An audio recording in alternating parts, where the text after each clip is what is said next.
71। इस पे है आपका क्वेश्चन, पर्यावरण संरक्षण कानून 1986 के उद्देश्यों और विशेषताओं का वर्णन कीजिए। यानी कि जो हमारे इन्वायरमेंट कंजर्वेशन जो लॉ बना था 1986 में, तो उसका क्या उद्देश्य था और क्या विशेषताएं हैं उनके बारे में आज हम यहाँ पे पढ़ेंगे। तो देखिए, पर्यावरण शब्द का अर्थ पहले बता रखा है इसने, परि जमा आवरण से मिलकर बना। परि का मतलब होता है चारों, आवरण का मतलब फैला हुआ, यानी कि हमारे चारों तरफ फैला हुआ एरिया हमारा पर्यावरण कहलाता है। ठीक है, दुर्भाग्यवश आर्थिक उन्नति के नाम पर आज हमारा पर्यावरण दूषित होता जा रहा है और पर्यावरण को दूषित होने से बचाने के लिए सरकार ने 1986 में एक पर्यावरण संरक्षण अधिनियम पारित किया। ठीक है, तो उसके क्या उद्देश्य हैं भाई? इसके मुख्य उद्देश्य हैं कि पर्यावरण संबंधी जितनी भी समस्याएं हैं उनका समाधान करना, क्योंकि यह एक व्यापक कानून है। यानी कि पर्यावरण से रिलेटेड जितनी भी प्रॉब्लम्स आ रही हैं उन सबको सोल्व आउट करना है। दूसरा, इस कानून का उद्देश्य की स्थापना करना, एक प्राधिकरण की स्थापना करना है जो पर्यावरण को हानि पहुंचाने वाली दुर्घटनाओं को तुरंत रोके। यानी कि इसका एक उद्देश्य है, एक ऐसा ट्रिब्यूनल स्थापित करना है जो लगे कि हमारे इन्वायरमेंट को हानि हो रही है तो उसी टाइम उसी घटना को वहीं पे रोकना है। आगे, इस कानून का उद्देश्य है पर्यावरण को हानि पहुंचाने वाले आपातकालीन स्थितियों से बचाव के लिए शीघ्रगामी और पर्याप्त विधियों का निर्देशन तथा कोऑर्डिनेशन करना। यानी कि इस कानून का उद्देश्य है पर्यावरण को जो भी हानि पहुंचाएगा उसको आपातकालीन स्थिति में उसका बचाव करना और शीघ्र से शीघ्र उसको गाइडलाइंस और कोऑर्डिनेट करना। ठीक है, इस कानून का उद्देश्य एक ऐसे अपील ट्रिब्यूनल की स्थापना करना है जिससे पर्यावरण सुरक्षित रहे, प्रदूषित पदार्थों के वातावरण में फैलने को कंट्रोल करने तथा हानिकारक पदार्थों के उत्पादन तथा बिक्री को कंट्रोल करने का अधिकार है। इस कानून का उद्देश्य है पर्यावरण संबंधी विभिन्न अधिकारियों या एजेंसी के कार्यों को कोऑर्डिनेट करना है, इसलिए देश में एक सेंट्रल एजेंसी की आवश्यकता थी। इस कानून का उद्देश्य है पर्यावरण सुरक्षा का अध्ययन करना, उसके संबंध में योजना बनाना तथा उसे लागू करने के लिए एक प्राधिकरण की नियुक्ति करना है। इस कानून का उद्देश्य है पर्यावरण की क्वालिटी का संरक्षण करना और उसमें वृद्धि करना, और इस कानून का उद्देश्य है पर्यावरण की क्वालिटी में कमी नहीं होने देना है। ठीक है, तो इसके क्या क्या उद्देश्य बताए भाई? सबसे पहले तो पर्यावरण में जितनी भी प्रॉब्लम्स आ रही हैं उन प्रॉब्लम्स को दूर करना। दूसरा, एक ऐसी इकाई की स्थापना करना है जो पर्यावरण को हानि पहुंचाने वाले दुर्घटनाओं को तुरंत रोक सके, जिसे लगे कि यहाँ पर हमें पर्यावरण को क्या हो रहा, हानि हो रही है, तो तुरंत कार्यवाही कर सके उसके ऊपर। उसके बाद पर्यावरण को सुरक्षित रखने के लिए जितने भी प्रदूषित पदार्थ के वातावरण हैं उनको वातावरण में फैलने से रोकना। पर्यावरण संबंधी जितने भी एजेंसियां हैं उन सबको कोऑर्डिनेट करना ताकि वे एक सेंट्रल एजेंसी की तरह ही काम कर सके। अधिकारियों को एजेंट, उसके बाद है पर्यावरण सुरक्षा का अध्ययन करना और योजना बनाना, लागू करना। यानी कि हमारे इन्वायरमेंट से रिलेटेड प्लानिंग करना और उन प्लानिंग्स को लागू करना कि भाई हमें ऐसे ऐसे काम नहीं करने जो जिससे हमारे इन्वायरमेंट को खतरा पहुंचे। और जो पर्यावरण की क्या है, क्वालिटी को बढ़ाना। ठीक है, कम से कम इन्वायरमेंट पोल्यूशन करके क्वालिटी को बढ़ाना। ठीक है, तो ये इसका उद्देश्य था। समझ में आया?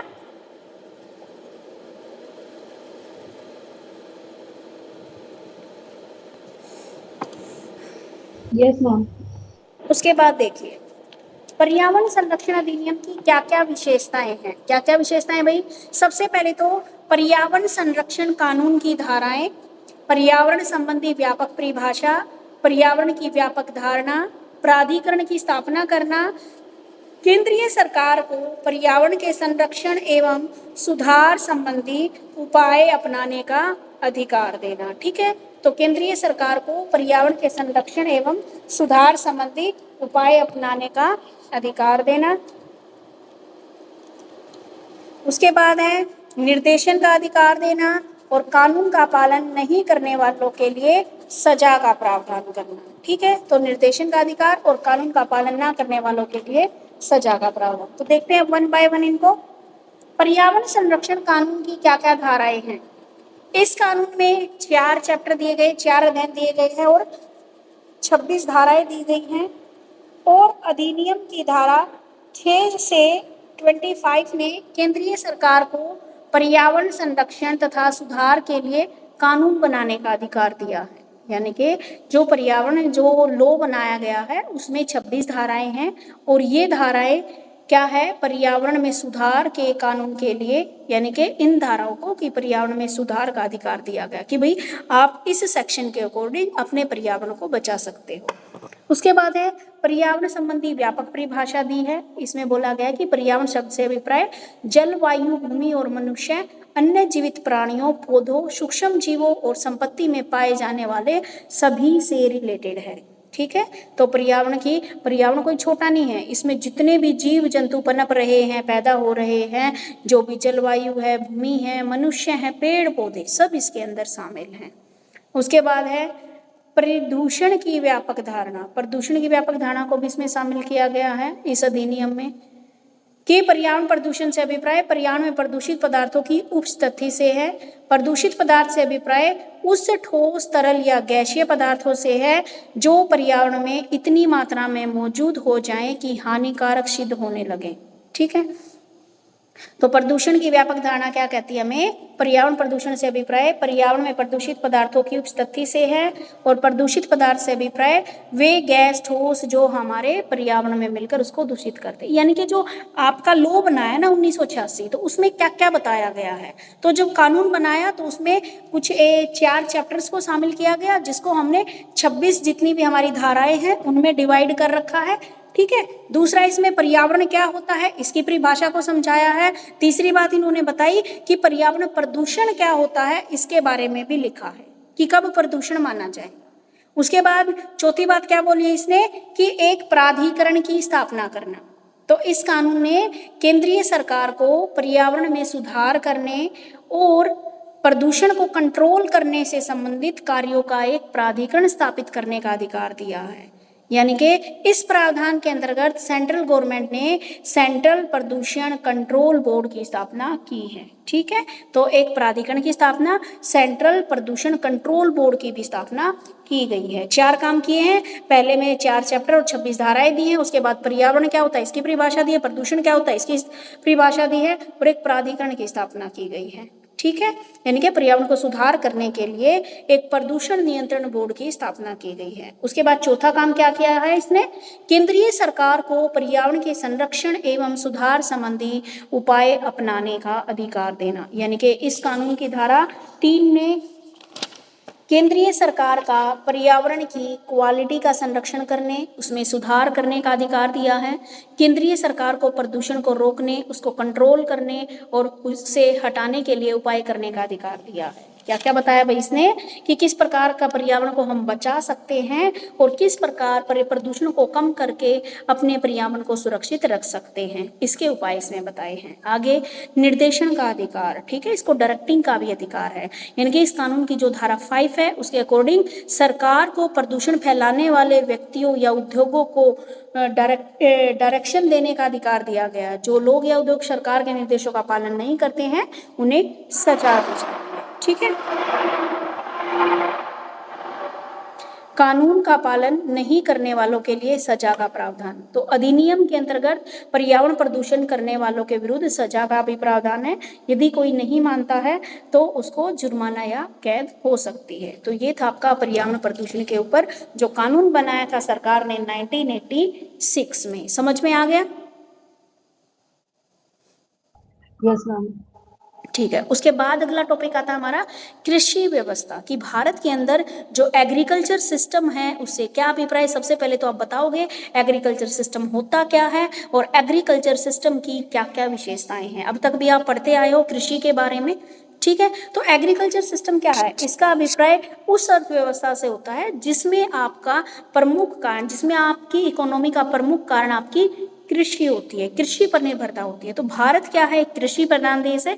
यहाँ की 70% आबादी एग्रीकल्चर काम में लगी हुई है। हमारे देश में उद्योगों, व्यापार, यातायात, संचार, पशुपालन एवं अन्य क्षेत्रों में प्रमुख आधार है। वस्तुतः आर्थिक विकास की कुंजी कृषि के पास है। यानी कि भारत में 70% जनसंख्या एग्रीकल्चर के काम से जुड़ी हुई है। ठीक है, तो एग्रीकल्चर अर्थव्यवस्था, एग्रीकल्चर इकोनॉमी का क्या मतलब है कि ऐसी अर्थव्यवस्था जिसमें इनकम का मुख्य सोर्स क्या है, हमारी कृषि है।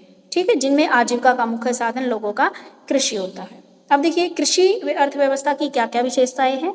यहाँ पर परंपरागत कृषि प्रणाली, दूसरा कृषि पर अधिक दबाव, मॉनसून पर निर्भरता, जीविका उपार्जन का साधन है ये, स्वउपभोग की वस्तुओं का उत्पादन करते हैं, कम उत्पादकता है, भारतीय कृषि में बचत के लिए अवसरों की कमी है, फसलों की विविधता है और किसानों की कृषि में रुचि। तो क्या क्या विशेषता है परंपरागत कृषि प्रणाली। हमारे भारत में आज भी जो खेती हो रही है वो क्या है, पुरानी टेक्निक के आधार पर ही हो रही है। आज क्या है, हमारा साइंटिफिक जो दौर है वो चल रहा है, लेकिन आज भी हमारे अधिकतर किसान उन्हीं पुराने हलों, कमजोर और सूखे बैलों के द्वारा जोतते हैं। तो इस प्रकार आज भी हम परंपरागत आधार पर फसलें उगाते हैं। देखो भाई, अब थोड़ा सा तो ये चेंज हुआ है कि कई जगह पे तो अब भी बैलों के साथ ही जुताई की जाती है, लेकिन इतना दुनिया इतनी आगे चली गई है, लेकिन आज भी कृषि में वही पुरानी टेक्निक अपनाई जाती है। इतनी मशीनें आ गई हैं गेहूं को काटने की, चावल को काटने की, लेकिन फिर भी लोग हाथों से कटाई करते हैं। ठीक है, तो परंपरागत कृषि प्रणाली है। दूसरा, कृषि पर अधिक प्रेशर। भारत में लगभग 70% जनसंख्या ग्रामीण इलाकों में रहती है और इन जनसंख्या को अपना पेट पालने के लिए कृषि पर ही निर्भर रहना पड़ता है। और भारतीय कृषि के आर्थिक स्रोत के रूप पर जनसंख्या का भी बहुत अधिक दबाव होता है। तो भारतीय कृषि इतने लोगों का पोषण करने में अभी समर्थ नहीं है। यदि कृषि में लगे हुए लोगों की संख्या कुछ कम भी हो जाए तो भारतीय कृषि उत्पादन में कोई अंतर नहीं हुआ। इसलिए कहा जा सकता है भारतीय कृषि में छिपी हुई बेरोजगारी है। हाँ जी, छिपी हुई बेरोजगारी है, क्योंकि लोग काम करते हुए दिखाई देते लेकिन इनकम तो उनकी कुछ होती ही नहीं, तो छिपी हुई बेरोजगारी है। मॉनसून पर निर्भरता है कि भारत में अधिकतर कई इलाके ऐसे हैं जहां पर आप देखोगे कि राजस्थान का जो इलाका है वहां पर ऑलमोस्ट क्या है, बारिश के ऊपर डिपेंडेंस रहती है। ठीक है, तो हमारे ऐसे ही बहुत सारे ऐसे इलाके हैं जहां पर हमारी कृषि बारिश के ऊपर निर्भर करती है। ठीक है, उसके बाद है जीविकापार्जन का साधन। हमारे देश में जब 70% जनसंख्या कृषि के ऊपर निर्भर है तो उनकी जीविका का साधन भी क्या है, कृषि है। वे अपने परिवार का पेट भरते हैं, कर्ज चुकाने और परिवार की अन्य आवश्यकताओं की पूर्ति करते हैं, लाभ कमाने व बचत करने के उद्देश्य से नहीं। हाँ जी, ये बात बिल्कुल सही है। हमारे यहाँ पर जो कृषि की जाती है वो लाभ कमाने और बचत करने के उद्देश्य से नहीं की जाती। भारतीय किसान सदियों से गरीबी का जीवन बिताते चले आ रहे हैं। काफ़ी कम संख्या में किसान अपने खेतों में अनाज उत्पन्न करके काफ़ी लाभ कमा रहे हैं, बचत करके अन्य कार्यों में उसका प्रयोग कर रहे हैं। भारतीय किसान पहले की अपेक्षा आज अधिक अच्छी आर्थिक स्थिति में है। ठीक है, जीविकापार्जन का उनका साधन है। ठीक है, यानी कि लोग पहले क्या करते थे, सिर्फ अपने घर का काम चला। अब क्या है, जितनी एक्स्ट्रा फसल होती है उसको बेच देते हैं और जो पैसे आते हैं उन्हीं से उनके पूरे साल के खर्चे चलते हैं। आप देखोगे कि जितने भी किसान फैमिली के जितने भी बच्चे होते हैं उनके बच्चों की स्कूल की जो फीस है वो कैसे जाती है, एक बार तो देंगे वो, इसमें जैसे गेहूं की कटाई होती है उस टाइम तो एडमिशन होते हैं उस टाइम पे, और फिर 6 महीने के एक साथ देके फिर जब धान की कटाई होती है या उस कटाई होती है उस टाइम पे वो देते हैं। उसके बाद है स्वउपभोग की वस्तुओं का उत्पादन। जो भारतीय किसान हैं अपने खेत में ऐसी वस्तुओं का उत्पादन करते हैं जिनका उपभोग वह स्वयं की आवश्यकता पड़ती है। ठीक है, तो इस रूप में आज भी कुछ ज़्यादा अंतर नहीं आया है। अधिकतर किसान आज भी आर्थिक लाभ नहीं कमा रहे, आज भी वो क्या है, अपने स्वयं के उपभोग की वस्तुओं का ही यूज कर रहे हैं। जैसे खेत है, खेत में हम क्या कर रहे हैं, गेहूं उगा रहे हैं, तो उसको क्या है, ऑलमोस्ट जिनके ज़्यादा जमीन है वो तो बेच देते हैं भाई गेहूं को। भाई 1 किले के गेहूं रख लिए, बाकी का बेच दिया। जिनके पास है ही जमीन कम तो वो क्या कर रहे हैं, उनका घर का ही खर्चा चल रहा है उससे। उसके बाद है कम उत्पादकता। भारत में प्रति हेक्टेयर अन्य देशों की तुलना में काफ़ी कम उत्पादकता है। भारत में चावल की प्रति हेक्टेयर उपज 21 क्विंटल है, जबकि चीन में 57.3 क्विंटल है।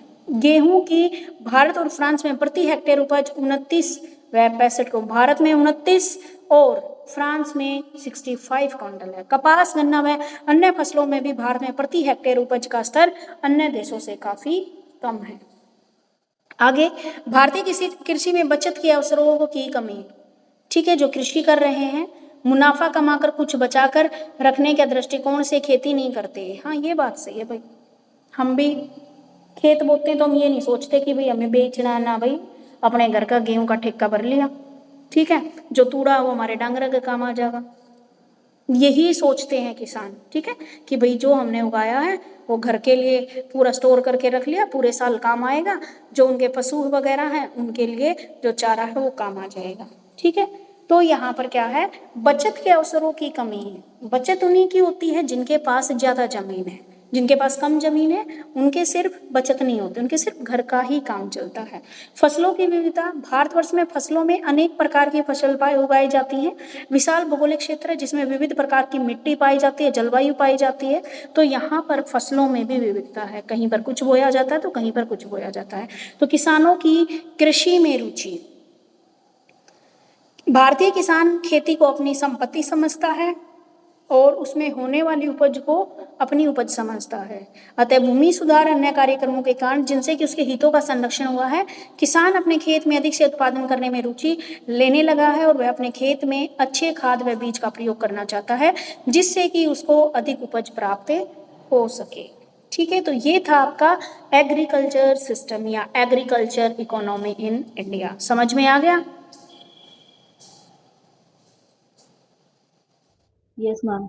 ऑलमोस्ट सारे देखो सारे ही बच्चे इसी बैकग्राउंड से हैं भाई। ऑलमोस्ट बच्चों का क्या है, घर वाले गेहूं तो बोते ही होंगे, है ना? कितने कितने लोगों के घरों में कृषि। आगे है आपका unorganised sector and migrant labour, असंगठित क्षेत्र एवं विस्थापित श्रमिक। ये मेरे ख्याल में, हाँ जी, लास्ट क्वेश्चन है आपका। मुबारक हो, आपका ये भी कंप्लीट हो गया, ये वाली बुक भी। 4 बुक कंप्लीट हो जाएंगे आज आपके। आगे देखिए, अनऑर्गेनाइज्ड सेक्टर में जितने भी माइग्रेंट लेबर हैं उनकी क्या क्या समस्याएं हैं। देखिए, असंगठित क्षेत्र से अभिप्राय उन मजदूरों से है जो जिस उद्योग एवं खुली मजदूरी के रूप में काम करते हैं, जहां उनका कोई संगठन नहीं है, उनके अधिकारों की आवाज उठाने वाला कोई नहीं है, जिन्हें वर्ष में कितने समय काम मिल रहा है या नहीं मिल रहा, कितनी मजदूरी मिल रही है, संबंधी आवाज उठाने वाला कोई नहीं है। ये मजदूर अपने संगठन के अभाव में शोषण और गरीबी का जीवन जीने पर मजबूर है। ठीक है, देखो भाई, असंगठित क्षेत्र में विस्थापित श्रमिक, असंगठित क्षेत्र से अभिप्राय या असंगठित मजदूरों के क्षेत्र से अभिप्राय उन मजदूरों से है जो उद्योग धंधों में तो काम कर रहे हैं लेकिन उनका कोई एक ग्रुप नहीं है जो उनके अधिकारों के लिए आवाज उठा सके। तो वे क्या कहलाते हैं? असंगठित क्षेत्र वाले कहलाते हैं। ठीक है, ये क्या है, चाहे जिनका जैसे इनका शोषण होता रहे, जैसे गरीबी में जीवन जीने को मजबूर रहे। इसी प्रकार विस्थापित श्रमिकों से अभिप्राय उन श्रमिकों से होता है, और विस्थापित माइग्रेंट लेबर वे लेबर होते हैं जो काम की तलाश में एक स्टेट से दूसरी स्टेट में आकर रहने लगते हैं। जिन्हें एक उद्योग या प्रोजेक्ट से निकाल दिया जाता है वे दूसरी जगह आकर काम करने लगते हैं। तो उनकी हालत भी असंगठित क्षेत्र में काम करने वाले श्रमिकों की तरह ही होती है और ये भी आमतौर पर शोषण व दरिद्रता का जीवन जीते हैं। ठीक है, तो हमारे यहाँ पर आप लोग भी अपने आसपास देखते होंगे कितने माइग्रेंट लेबर है, बहुत सारे जो अपने गांव को छोड़कर यहाँ पर सिर्फ काम की तलाश में आए, क्योंकि खेती बाड़ी में तो वैसा कुछ बचता नहीं है। ठीक है, तो माइग्रेंट लेबर क्या है? जो अपना घर बार छोड़ के दूसरी जगह पर आकर मजदूरी कर रहे हैं, वे माइग्रेंट लेबर कहलाते हैं। ठीक है, तो इसमें जॉब वालों को शामिल मत करना भाई, जॉब वालों को तो वहां पे ड्यूटी दे दी जाती तो फैमिली को लेके जाना पड़ता है। इसमें बात आई है श्रमिकों की। आगे है आपका, इनके सामने क्या क्या समस्याएं आती हैं। देखो भाई, वर्ष भर काम नहीं मिलना, हाँ जी, ये भी बड़ी समस्या है। आप लेबर चौक पे चले जाओ, मेरे तो ख्याल में हर एक उसमें सिटी में जरूर मिलेगी लेबर चौक, भरी मिलती है वो लोगों का, किसी को काम मिलता है किसी को नहीं मिलता। तो वर्ष भर काम नहीं मिलना, उचित मजदूरी का ना मिलना, शोषण होना, आवास की समस्या, बीमारी की समस्या, दुर्घटना की समस्या, बालकों का उचित पालन पोषण नहीं हो पाता, असंगठित क्षेत्र व माइग्रेंट श्रमिकों की समस्या का समाधान, ये पॉइंट है। तो देखो भाई, क्या क्या समस्या बनी रहती है जो माइग्रेंट होकर आते हैं। वर्ष भर काम न मिलना, कई सारे मजदूरों के सामने तो ये बड़ी समस्या है कि उन्हें साल भर भी काम नहीं मिलता, या मिलता है तो मान लो साल में 1 महीना मिल गया, 2 महीने छूट गया, 1 महीने मिल गया, 2 महीने छूट गया, इस तरीके से। दूसरा, उचित मजदूरी ना मिलना, कि इनको ये सोचते हैं कि बेचारे भाई हमें काम तो मिले, कम से कम, ज्यादा पैसे ना मिले तो कम उसी सही हमारा गुजारा तो होगा। तो क्या है इसमें, जी वर्ष भर काम नहीं मिलता, जो काम मिलता है उसकी उचित मजदूरी नहीं दी जाती। उसके बाद होता है आपका शोषण। इन लोगों का क्या है, शोषण भी बहुत ज्यादा हो रहा है। आमतौर पर उसमें काम करने वाले ठेकेदार जो मजदूरी निर्धारित करते हैं, कोई ना कोई कारण बताकर उसमें कटौती कर देते हैं अथवा उसमें देर तक काम करवाकर उनका शोषण करते हैं। उसके बाद है आपकी आवास की समस्या। ठीक है, तो असंगठित क्षेत्र एवं विस्थापित श्रमिकों के लिए आवास की समस्या भी एक बड़ी समस्या है। ठीक है, यानी कि आपके जितने भी असंगठित क्षेत्र हैं उनके लिए रहने की भी बड़ी समस्या है। घर को छोड़कर दूसरी जगह पर काम के लिए चले जाते हैं, कम मजदूरी पर भी सही काम नहीं मिल पाता, फिर उन्हें क्या है, रहने का भी स्थान नहीं मिल पाता। वे बन रहे भवन, निर्मित हो रहे उद्योग की साइटों या फुटपाथ पर ही अपना जीवन यापन करते हैं। उसके बाद है बीमारी की समस्या। असंगठित क्षेत्र में काम करने वालों तथा विस्थापित श्रमिकों से मालिकों द्वारा भरपूर काम कराया जाता है। ठीक है, उनके स्वास्थ्य की तरफ भी कोई ध्यान नहीं दिया जाता, वे क्षय रोग के शिकार हो जाते हैं। ठीक है, और उन्हें समय पर उचित दवाइयाँ नहीं मिल पाती। आगे दुर्घटना की समस्या, हमेशा दुर्घटना की समस्या बनी रहती है। जो परिवार पीछे छोड़कर आए हैं वो भी बेसहारा हो जाता है, क्योंकि उनका किसी प्रकार का कोई बीमा नहीं, अगर कोई दुर्घटना हो जाए तो। उसके बाद बालकों का भी उचित पालन पोषण नहीं हो पाता, क्योंकि उन्हें समय पर काम नहीं मिल पाता, तो बच्चों का भी पालन पोषण नहीं हो पाता। बच्चे की पढ़ाई भी ठीक ढंग से नहीं करवा पाते, क्योंकि वे कभी कहीं पे जा रहे हैं, कभी कहीं पे जा रहे हैं। देखो सबसे ज्यादा तो बच्चों की पढ़ाई दिक्कत कर रही है, जो भट्ठे पे जो लोग काम करते हैं वो अपने बच्चों को स्कूल ही नहीं भेज रहे, क्योंकि वो 2 महीने किसी भट्टे पे काम करते हैं, 2 महीने किसी भट्टे पे काम करते हैं। आप जो लेबर फैक्ट्रीज में काम कर रहे हैं उनकी दिशा में तो थोड़ा सुधार आया है, क्योंकि वो लोग अब अपने बच्चों को पढ़ाने लगे हैं, चाहे वो सरकारी स्कूल में पढ़ाए, अब तो कुछ परिवार तो क्या है प्राइवेट स्कूलों में भी पढ़ाने लगे हैं। ठीक है, तो बालकों का भी उचित पालन पोषण नहीं हो पाता, जो माइग्रेंट लेबर है या जो असंगठित क्षेत्र के लेबर है। उसके बाद है इनकी समस्याओं का कैसे समाधान किया जा सकता है। समाधान करने के लिए देखो, इनकी समस्या का समाधान करना रातों रातों समस्या का समाधान नहीं होगा। उसके लिए क्या है, इनकी समस्याओं के सुधार के लिए एक तो सबसे पहले न्यूनतम मजदूरी निर्धारित करनी है। ये तो काम कर रखा है सरकार ने कि एक स्टैंडर्ड निर्धारित कर रखा कि भाई इतने तो इनको पैसे मिलेंगे ही मिलेंगे। दूसरा, अस्पतालों की संख्याओं में वृद्धि करना। ठीक है, शोषण के विरुद्ध मिलने वाली शिकायतों पर सख्त कार्यवाही करना, अपने बनाए गए नियम शर्तों पर कार्य करें। भविष्य को सुधारने के लिए एक तो बच्चे कम पैदा करने और दूसरा उन्हें पढ़ाना अवश्य चाहिए। सरकारी स्कूलों में वैसे भी पढ़ाई बिल्कुल मुफ्त है और छात्रों को पुस्तकें, वर्दी और छात्रवृत्तियां भी मिलती हैं। और तीसरा उपाय है आपका मालिकों की उदारता। हालांकि उनकी अपनी मर्जी पर निर्भर है, परंतु यदि वे इन मजदूरों के प्रति थोड़ी उदारता अपनाएं, उनके कार्य का उचित मूल्य प्रदान करें, उनके लिए ठीक ठाक आवास एवं स्वास्थ्य सेवा का प्रबंध करें, तो मजदूरों की समस्या का अंत हो सकता है। ठीक है, आ गया समझ में?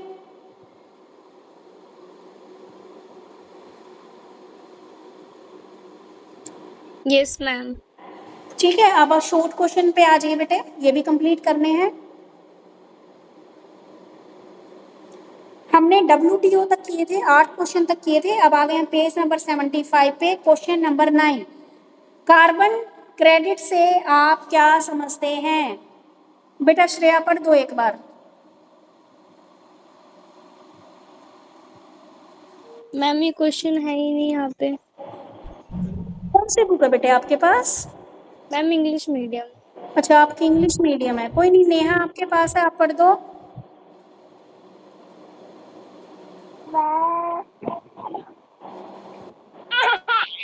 ओ रहने दे, मैं ही पढ़ देती हूँ, मत परेशान कर बेबी को।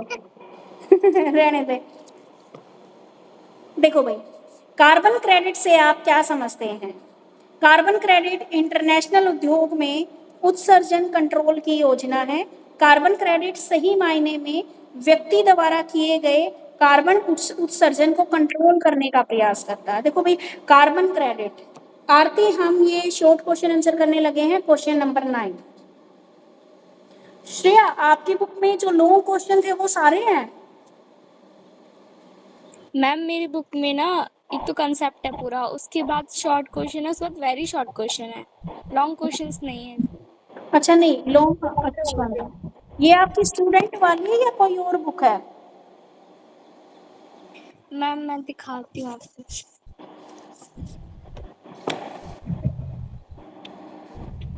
करवा रही हूँ। आगे है 9th क्वेश्चन, कार्बन क्रेडिट से आप क्या समझते हैं? कार्बन क्रेडिट का मतलब होता है जैसे हमारे जितनी भी कंपनीज हैं या जितनी भी फैक्ट्रीज लगा रखी हैं तो उनसे क्या हो रहा है, कार्बन प्रोड्यूस हो रहा है, ठीक है। तो जो कार्बन प्रोड्यूस हो रहा है उसको कंट्रोल करने का प्रयास किया जाता है, वही कार्बन क्रेडिट कहलाता है।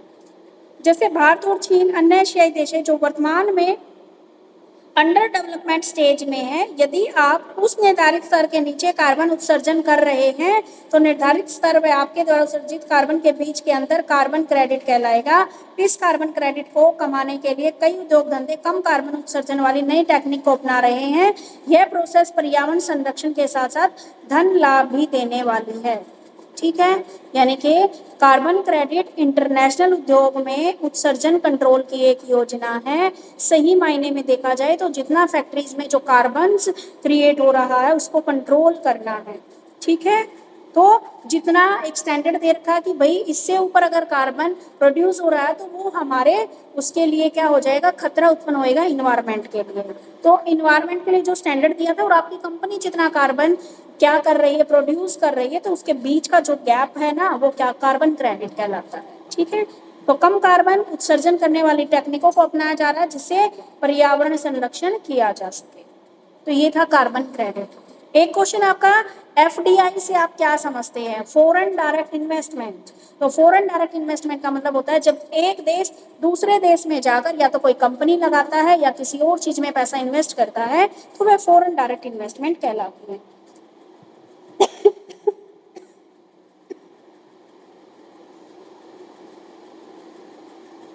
एफडीआई का दर्ज दिलाने के लिए कम से कम कंपनी में 10% शेयर खरीदने पड़ते हैं। उसके साथ उसे इन्वेस्टमेंट करने वाली कंपनी में वोटिंग भी हासिल करनी पड़ती है, ठीक है। उसके बाद है नेक्स्ट क्वेश्चन, इन्वायरमेंटल एजुकेशन पर्यावरण शिक्षा का क्या अर्थ है? खुद करना है। भूमि स्वामित्व का अभिप्राय स्पष्ट कीजिए, ये पढ़ा देती हूँ। भूमि स्वामित्व क्या होता है? हम सब क्या कृषि से जुड़े हुए हैं, तो पीढ़ी दर पीढ़ी किसानों को जो अपने पूर्वजों से जोती गई जो भूमि प्राप्त हुई है, शासक उस भूमि में होने वाली उपज का एक हिस्सा पाने के थे तो उसमें किसी प्रकार का व्यवधान नहीं डालते थे, किसी को भू स्वामित्व कहा जाता था। जोती गई भूमि पर स्वामित्व की इस अवधारणा के संबंध में आरंभिक उल्लेख मनुस्मृति में मिलता है जिसमें कहा गया कि भू स्वामित्व का प्रथम अधिकार उसे है जिसने जंगल काटकर उसे साफ किया, जोता और बोया। यानी कि अगर हम देखा जाए तो पीढ़ी दर पीढ़ी जो भूमि हमें अपने पूर्वजों से मिल रही है वो क्या है, जिसमें हम कृषि कर रहे हैं, भू स्वामित्व कहलाता है। और मनुस्मृति में ये मिलता है कि जिसने सबसे पहले जंगलों को साफ किया, वहां पर खेती करनी शुरू की, तो वही उस भूमि का स्वामी कहलाया। आगे है कृषि उत्पादकता पर टिप्पणी कीजिए। तो भारतीय अर्थव्यवस्था का जो सेंटर पॉइंट है वो कृषि है, एग्रीकल्चर है, ठीक है। कुल श्रम का 52% भाग कृषि और कृषि से संबंधित क्षेत्रों में अपनी आजीविका कर रहा है। देखो भाई, जो कृषि में लोग लगे हुए हैं वे है 70% और जो उसमें मजदूर जो काम कर रहे हैं वो 52%, ठीक है। ये रेशो कैसे आया? देखो, सभी जिनके पास खेती है सभी तो मजदूरी पे काम नहीं करवाते, कुछ व्यक्ति तो खुद ही काम करते हैं और कुछ क्या है, मजदूरी पे करवाते हैं। तो यहाँ पर श्रम शक्ति 52% है। अतः कृषि के विकास, समृद्धि व उत्पादन पर ही देश का विकास व संपन्नता निर्भर करती है। लेकिन दुर्भाग्यवश संसार के विकसित देशों की तुलना में आज भी भारत की कृषि उत्पादकता की दर बहुत कम है। हम कम कृषि उत्पादकता को बढ़ाकर ही विश्व में विकसित देशों में समक्ष आ सकते हैं। बस कृषि की उत्पादकता के ऊपर यहाँ पर प्रकाश डालना है। उसके बाद नेक्स्ट क्वेश्चन है, असंगठित क्षेत्र से आप क्या समझते हैं? अनऑर्गेनाइज्ड जो भी लेबर ग्रुप है उसके बारे में पढ़ाया था अभी। और माइग्रेंट लेबर कौन से होते हैं उनके बारे में। ये दोनों क्वेश्चन आपको खुद करने हैं, ठीक है। समझ में आ गया? Yes ma'am. आज आपका ये बुक कंप्लीट हो गई है, ठीक है। तो अब आपकी एक तो संस्कृत भाषा वाली कंप्लीट हो गई है, ठीक है, उसकी तो कोई वीडियो नहीं बनाई हम लोगों ने।